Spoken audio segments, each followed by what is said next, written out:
తెనాలిలో గీతాంజలి అనే చెల్లెమ్మ చనిపోవడం చాలా బాధాకరమైన విషయం. చనిపోయి రెండో రోజు అయినప్పటికి కూడా ఇంకా కూడా టీడీపీ దాహం తీరినట్టుగా సోషల్ మీడియాలో వస్తున్న పోస్టులు ఇప్పుడు కూడా చూస్తా ఉన్నాం. అంటే చనిపోవడం కరెక్టే, చచ్చిపోతే మాకేంటి అనే భావంతో వాళ్ళు పెడుతున్న పోస్టులన్నీ కూడా కనిపిస్తా ఉన్నాయి. పూర్తిగా ఇదంతా ఎక్కడ నడుస్తా ఉందంటే ఒక సామాన్యులు కార్యకర్తలు చేసే కాన్సెప్ట్ అయితే అంత దారుణంగా మాట్లాడరు. ఖచ్చితంగా దీని వెనక మరలా లోకేష్ అనే వ్యక్తి హస్తం ఖచ్చితంగా ఉంది. ఆ లోకేష్ అనే వ్యక్తి మాత్రం పూర్తిగా చంద్రబాబు నాయుడు డైరెక్షన్ ఉందనేది అర్థమైపోతా ఉంది. మహిళ చనిపోతే కనీసం అయ్యో పాపం అనాల్సిన పరిస్థితుల నుంచి ఇంకా వాళ్ళ కసి తీరినట్టుగా రాబందుల్లాగా మీదబడి పీక్కు తింటున్న విధానం మనందరం కూడా గమనించవచ్చు. ఆ ఇంట్లో మహిళ చనిపోయి 2 పిల్లలు అనాథలు. వాస్తవంగా మన ఇంట్లో జరిగి ఉన్నా కానీ ఆ వేదన ఎవడో తీసేయలేడు. ఎప్పుడో నేను చిన్నప్పుడు మా చెల్లి చనిపోతే ఇప్పటికి కూడా ఫోటో ఎదురుగా పెట్టుకొని చూస్తా ఉంటా, మా చెల్లి చనిపోయింది అని. 5వ తరగతి అప్పుడు చనిపోయింది. ఇప్పటికి కూడా ఎవరు కనిపించినా ఆ హైరు అట్లా ఉన్న వాళ్ళు ఎవరు కనిపించినా చెల్లి అని పిలుస్తారు, పెద్దవాళ్ళు అయినా సరే. ఎందుకంటే నాకు అలాంటి ఫీలింగ్ ఉంటుంది కదా. వీళ్ళకి నాకు అక్క అన్నట్టుగా ఆడవాళ్ళకి కనీస గౌరవం ఇవ్వటం పక్కన పెడితే ఇవ్వలేకపోయినా పర్లేదులే కానీ ఇంకా వాళ్ళు దావాదిరి తీరినట్టుగా తాగుబోతులు సైకోలు వేరంగం వేసినంత దారుణంగా వీళ్ళు మాట్లాడుతున్న విధానం చాలా దారుణమైంది. ఖచ్చితంగా ఎవరైతే ఉన్నారో ఇప్పటికీ ఒక 5-6 ఐడెంటిఫై అయ్యారు. వాళ్ళందరికి కూడా ఖచ్చితంగా శిక్షలు ఉంటాయి. ఎక్కడ రాజీ పడేదేముండదు. ఎవడెవడైతే ఒళ్ళు పొగరెక్కి మదంతో రేపు 24లో గెలుస్తామనే ఒక ధీమాతో ఈ దారుణానికి ఒడిగడతా ఉన్నారు.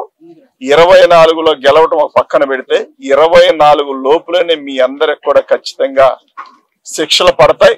అందులో ఎటువంటి డౌట్ లేదు. ఈ పాప విషయంలో గీతాంజలి విషయంలో ఎవరెవరైతే ఎలాంటి దారుణానికి ఒడిగొట్టి అలాంటి భాష వాడారో వాళ్ళందరి మీద యాక్షన్ తీసుకుంటే ఎక్కడ రాజీ పడే పరిస్థితి అయితే లేదు. ఇదే లోకేష్ భార్య అయి ఉంటే ఏంటి పరిస్థితి? చంద్రబాబు నాయుడు గారు భార్య అయి ఉంటే ఏంటి పరిస్థితి? చంద్రబాబు నాయుడు గారు భార్యని మనకసరికే అసెంబ్లీలో ఆ వంక అడ్డం పెట్టుకొని బయటకు వచ్చి రోడ్డుకు వచ్చి ఏడ్ చేసి నా భార్యని అన్నారని ఫీల్ అయ్యాడు కదా. ఇవాళ పరాయి పిల్ల, నీకు సంబంధం లేని అమ్మాయి, జగన్మోహన్ రెడ్డి గారు ఇచ్చిన ఒక పథకం ద్వారా సొంత ఇల్లు, అంటే నీకంటే అక్రమంగా 6 లక్షల కోట్లు దోచేసి హైదరాబాద్ లో విలాసంగా 1200 కోట్లు పెట్టి విల్లా కట్టుకున్నావు కాబట్టి, నీకు బిల్డింగ్ కట్టుకున్నావు కాబట్టి నీకు ఆ విలువ తెలియదు. సెంటు స్థలం లేక, సెంటున్నర స్థలం లేక, ఇల్లు లేక రోడ్ల మీద పడిగాపులుగా ఇంటి అద్దె కట్టుకోలేని పరిస్థితిలో ఉన్న వాళ్ళందరికీ మాత్రమే తెలుస్తుంది. అయినప్పటికీ ఆ సంతోషం అమ్మాయి 10 మందికి షేర్ చేసుకోవాలని ఆ హ్యాపీలో మాట్లాడింది. ఎందుకంటే ఎక్కువ ప్రేమతో 4 సార్లు 5 సార్లు అనేది లెక్కేసుకోలేదు. అమ్మాయికి అంత తెలియదు కూడా, లోకం అంత తెలియని కూడా తెలియదు.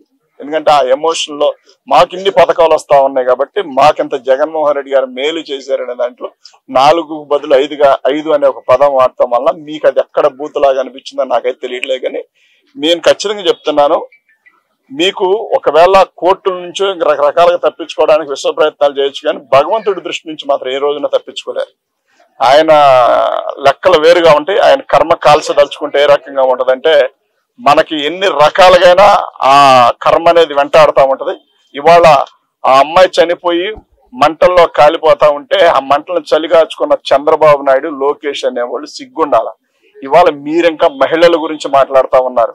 సిగ్గు శరం సివినెత్తురు అనే వదిలేసి బతుకుతా ఉన్నారు ఆడపిల్లల విషయంలో మీరందరూ కూడా. ఇవాళ మహిళలు ఎవరైనా, వైఎస్ఆర్సీపీ మహిళలు ఎవరైనా సరే ఒక పోస్ట్ పెడితే దాని కింద మీ ఇష్టానుసారం కామెంట్లు, నేను చాలా మందికి నేను కూడా కామెంట్లు పెట్టే మధ్య నేను అదే చెప్తా ఉన్నా, మీరు ఫేక్ అకౌంట్లు కాకుండా డైరెక్ట్ అకౌంట్ తీసుకొని గనక వస్తే మీరు స్వచ్ఛందంగా తల్లిదండ్రులకే పుట్టారని ఒప్పుకుంటాం. కానీ అడ్డదిడ్డంగా పుట్టిన ఎదవలు కాబట్టి ఇవాళ ఈ అమ్మాయికి కర్మ పట్టించి, అరే ఒక పేద పిల్ల ప్రతి వాడికి బతకాలని ఉంటుంది. ఆలోచించుకోండి, ప్రతి ఒక్కడు కూడా బతకాలని ఉంటుంది. బ్రతకాలి, కొన్నాళ్ళు పట్టిన ఆ కోరికలు ఇవి, కారు కొనుక్కోవాలి, బండి కొనుక్కోవాలి, నగలు కొనుక్కోవాలని ఇట్లాంటి ఆశలతో బతికే ఒక అమ్మాయిని, పేదంటి పిల్లని చంపేశారు కదా. డైరెక్ట్ గా పొడి చంపితే వ్యక్తిగత కక్ష అన్నా ఉంటది. మీకు జగన్మోహన్ రెడ్డి గారు ఒక పథకం ద్వారా అమ్మాయికి మేలు జరిగితే అది మీకు నచ్చక మీ పైత్యం అనేది తీర్చుకున్నారంటే ఎంత దుర్మార్గం ఆలోచించండి. ఆ పాప చనిపోయిన విషయం, మీ ఇంట్లో మీకు అమ్మ, అక్క, చెల్లి ఉన్నారు. యాదృచ్ఛికంగా ఎవరైనా ఒకళ్ళు చనిపోయి ఉండొచ్చు, మేము చనిపోవాలని కోరుకోము వాస్తవానికి. చనిపోతే మీ ఇంట్లో పరిస్థితి ఏంటి? మీ ఇంట్లో నీ వైఫ్ అవ్వచ్చు, పోస్ట్ పెట్టినాడు, కామెంట్ పెట్టినాడు, ఎవడైనా అని, వాడి చెల్లి అవ్వచ్చు, తల్లి అవ్వచ్చు, వాళ్ళు కోల్పోయినప్పుడు మాత్రం నీకు ఆ విలువ తెలుస్తుంది. కానీ ఖచ్చితంగా ఈ విలువ మాత్రం దేవుడు తెలియజేస్తాడు. అదే విధంగా మీరు ఏదైతే పోస్టులు పెట్టి కామెంట్ చేశారో ఆ విషయంలో మాత్రం మేము ఇప్పటికి ఒక 5-6 ఐడెంటిఫై చేసాం.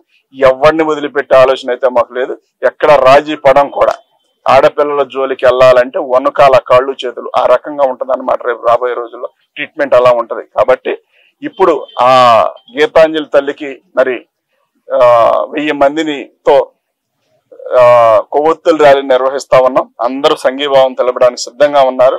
ఖచ్చితంగా ఆ తల్లి ఆత్మ శాంతించాలని, ఇలాంటి దుర్మార్గులు ఇంకా తయారవకుండా, మరో చెల్లో మరో తల్లో బలి అవ్వకుండా ఉండటానికి ఆ భగవంతుడిని కూడా మరి రేపు పోలీస్ కేసుల విషయంలో కూడా పోలీసులకు కూడా అత్యున్నతమైన తెలివితేటలను ఇచ్చి వాళ్ళు ఎప్పటికీ బయటికి రాకుండా జీవితకాలం వాళ్ళు చేసిన పాపాన్ని తలుచుకొని ఏడిచే విధంగా మరి వాళ్ళ ఆలోచన కలగాలని, అదే విధంగా వైఎస్ఆర్సీపీ సోషల్ మీడియాలో పదవులు చాలా మంది ఆడపిల్లలకు ఉన్నాయి. నేను చాలా మంది చూస్తా ఉంటే వాళ్ళు ఏం బెటర్, జగన్మోహన్ రెడ్డి గారు ఫోటో పెట్టి ఒక కామెంట్ చేసి జై జగన్ అన్న ఎల్లవేళ్ళ మీకు రుణపడి ఉంటామన్నా ఒక పోస్ట్ పెడితే దానికి నువ్వు కింద నీకు నచ్చిన కామెంట్ ఏదన్నా మామూలుగా దానికి ఆపోజిట్ లో పెట్టాలి. అంతేగాని సంబంధం లేకుండా వల్గర్ భాష మాట్లాడి తిట్టేస్తున్నాడు. ఆడపిల్లలు ఎన్ని అకౌంట్లను బ్లాక్ చేసుకుంటారు అంటే టీడీపీలో ఏం చేస్తే చెల్లుద్ది సరిపోద్దా? లోకేష్ అనేవాడు ఒకటి గుర్తు పెట్టుకోవాలా, ఇదంతా నీ డైరెక్షనే. ఇప్పటికి నీ అయ్యకి 75 సంవత్సరాలు. 75 సంవత్సరాలు అయిపోయిన ఇంకా 4-5 ఏళ్లు పోతే మంచాన పడతాడు. అప్పుడు నీ పరిస్థితి ఆలోచించుకో ఒకసారి. అన్ని రోజులు నీకు మీ నాన్న కాపాడతాడు, వాడు కాపాడతాడు, వీడు కాపాడతాడు, చట్టాలు కాపాడుతానని అనుకుంటున్నాను. ఒకవేళ ఖచ్చితంగా ఏదో ఒక రోజు దీనికి పర్యవసనం అనేది చూస్తావు. ఖచ్చితంగా శిక్ష పడే విధంగా నీకు కూడా అతి త్వరలో కూడా నీ పేరు కూడా FIR లో చేసిన ఆశ్చర్యపోవాల్సిన పని లేదు. ఎందుకంటే పూర్తిగా వెనక మరలుండి కథ నడుపుతున్నది నువ్వే. కాబట్టి సోషల్ మీడియా ITDP అనేది ఏదైతే ఉందో అది పూర్తిగా నువ్వు రన్ చేస్తున్న ఫేక్ అకౌంట్లే. నీ కుక్కలో ఎల్లో డాగ్స్ అన్ని కూడా UK లో US లో అక్కడ సంపాదించేసుకుని అక్రమ సంపాదన లగ్జరీ జీవితాలకు అల్లపడి ఇక్కడ పేదవాడి గురించి పనిచేసే జగన్మోహన్ రెడ్డి గారి మీద కామెంట్లు చేయటం, అదే విధంగా ఆ పార్టీ సపోర్ట్ గా ఉన్న ఆడపిల్లల పైన మగాళ్ళ పైన కామెంట్లు చేయటం. కాబట్టి మీ బతుక ఏంటి అనేది ఏంటంటే మీరు 10 మంది బతకాలని కోరుకోరు. మీ సామాజిక వర్గంలో మీకు సెల్యూట్ చేసేవాడే బతకాలి, మీతో ఉన్నవాడే బతకాలని కోరుకుంటా ఉన్నావు. కాబట్టి ఖచ్చితంగా ఇది ఏదో ఒక రూపాన పాపం చుట్టుముట్టుంది. ఏదో ఒక రోజున బాధపడే రోజు లోకేష్ అనేవాడు కూడా కుమ్మిలి ఏడ్చే రోజు. ఇవాళ ఎవరైతే వాళ్ళ ఇంట్లో కుటుంబ సభ్యులు ఉన్నారో పసిపిల్లకి వాళ్ళ అమ్మ చనిపోయిన సంగతి కూడా వాళ్ళకి తెలియదు. వాళ్ళని అడుగుతా ఉంటే చిన్న పాపను అడిగితే ఏమో ఎక్కడికో వెళ్ళిందని చెప్తుంది వాళ్ళ అమ్మాయి. అంటే వాళ్ళ అమ్మ చనిపోయిందని కూడా వాళ్ళకి తెలియని పరిస్థితి. ఇంకా కూడా మీరు ఆ అమ్మాయి మీద పడిపోయి అమ్మాయి మీద ఇంకా పోస్టులు పెడతా ఉన్నారంటే మీకు సిగ్గు, ఆత్మాభిమానం, ఆడపిల్లలు మీ ఇంట్లో ఉంటే ఇకనన్నా ఆపుతారు. కానీ మీరు ఆపట్లేదంటే ఖచ్చితంగా అవన్నీ మీకు లేవు. కాబట్టి రానున్న రోజుల్లో మీ అందరిపైన చర్యలు ఉంటాయి. కాబట్టి ఎక్కడ కూడా రాజీ పడకుండా జగన్మోహన్ రెడ్డి గారు మేమందరం కలిసి అయినా సరే ఈ విషయంలో ఎక్కడ రాజీ పడం, మరో మహిళ టీడీపీకి బలి కాకుండా చూసుకునే బాధ్యత మేమందరం కూడా తీసుకుంటాం.